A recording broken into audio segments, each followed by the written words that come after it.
মৃত্যু শোককে পিছনে রেখে ভোট দিতে এগিয়ে গেল একটি একান্নবর্তী পরিবার, যে পরিবারে এই মুহূর্তে সব মিলিয়ে ভোটার সংখ্যা প্রায় ৩৬ জন। ভোটের দিন সাত সকালে মৃতদেহ সৎকার সেরে ভোট দিতে গেলেন সকলেই। পরিবারের সকলেই ভোট দিয়েছেন কংগ্রেস প্রার্থী অধীর রঞ্জন চৌধুরীকে। বিষয়টি জানতে পেরে স্বাভাবিকভাবে রীতিমতো আপ্লুত হলেন প্রদেশ কংগ্রেস সভাপতি। বুধবার সকাল গড়াতেই তিনি হাজির হন বহরমপুরের সারগাছি এলাকার পুলিন্দা গ্রামে। সেখানে পৌঁছে সরাসরি তিনি হাজির হন ব্যানার্জি পাড়ার বাসিন্দা মৃত কৃষ্ণচন্দ্র প্রামাণিকের বাড়িতে। জানা যায়, গত 12ই মে রাতে নিজের বাড়িতে বয়সজনিত কারণে মৃত্যু হয় কৃষ্ণচন্দ্র প্রামাণিকের। এরপর 13 তারিখ সাত সকালে তার মৃতদেহ সৎকার সেরে সকাল সকালই ভোট দিতে যান ওই পরিবারের সদস্যরা।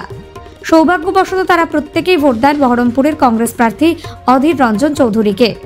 স্বাভাবিকভাবে এই খবর জানতে পারা মাত্র আজ দুপুরে সেই পরিবার সদস্যদের সাথে দেখা করলেন প্রদেশ কংগ্রেস সভাপতি তথা বহরমপুর লোকসভা কেন্দ্রের কংগ্রেস প্রার্থী অধীর রঞ্জন চৌধুরী।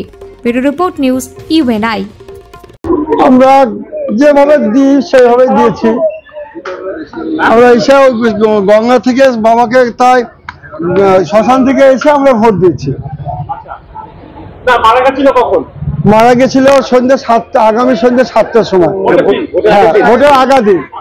হ্যাঁ, দিয়ে সকাল 6টার সময় আমরা বাবাকে নিয়ে যাই শ্মশানে গঙ্গা দিয়ে বাড়ি এসেছি 10:30টার সময়। আমরা 11টার সময় সব ভোট দিয়েছি।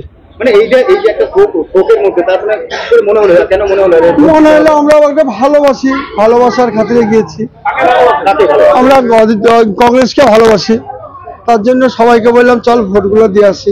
এইরকম বাড়িতে একটা পরিস্থিতি, তারপরে ভোট দিতে গেলেন। সাধারণ জিনিস কিছু হলে ওটা তো সাধারণ মানুষের জিনিস দিতেই তো হবে, মূল্যেও দিতে হবে, না মূল্যেও দিতে হবে। ও তো খারাপ জিনিস না, একটা জিনিস নষ্ট করা মানে তো আমাদের নিজের ভুল। না, আমাদের কোনো আমাদের কোনো আশঙ্কা ছিল না। আমরা 100% জানি যে আমাদের বাড়িতে আমার কাকা তো ভাইটা নিয়ে প্রায় আমরা 30-35 জন ভোটার। হ্যাঁ, আমার নাম উত্তম প্রামাণিক, কৃষ্ণচন্দ্র প্রামাণিক। এটা হচ্ছে পুলিন্দা ব্যানার্জি পাড়া। আরে ভাই কিছুই না, এখানে একজন পরিবার, মানে একটা জয়েন্ট ফ্যামিলি, অনেক বড় পরিবার। মোট কত ভোটার হবে? প্রায় 70 জন মতন ভোটার একটা পরিবারের। তাদের পরিবারের একজনের মৃত্যু হয়েছে ভোটের আগের রাত্রে। তার পরের দিন তারা দাহ করে তারা সোজা এসেছে আমাদেরকে ভোট দিতে, শোকাহত করে। তাই স্বাভাবিকভাবেই এই শোকাহত পরিবার যেভাবে তাদের আবেগকে দমন করে ভোটে জেতানোর জন্য তারা ভোট দিতে এসেছে, এটা আমার কাছে একটা অভূতপূর্ব ঘটনা বলে মনে হয়েছে।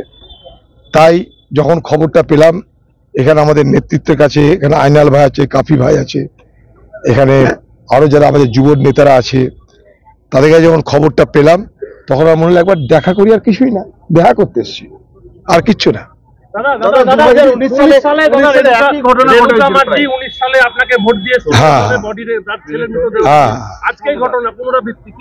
কিছু বলার নেই, এটা বললাম তো কি, এটা আমার কাছে একটা আবেগ মথিত হয়ে আমি এখানে এসেছি।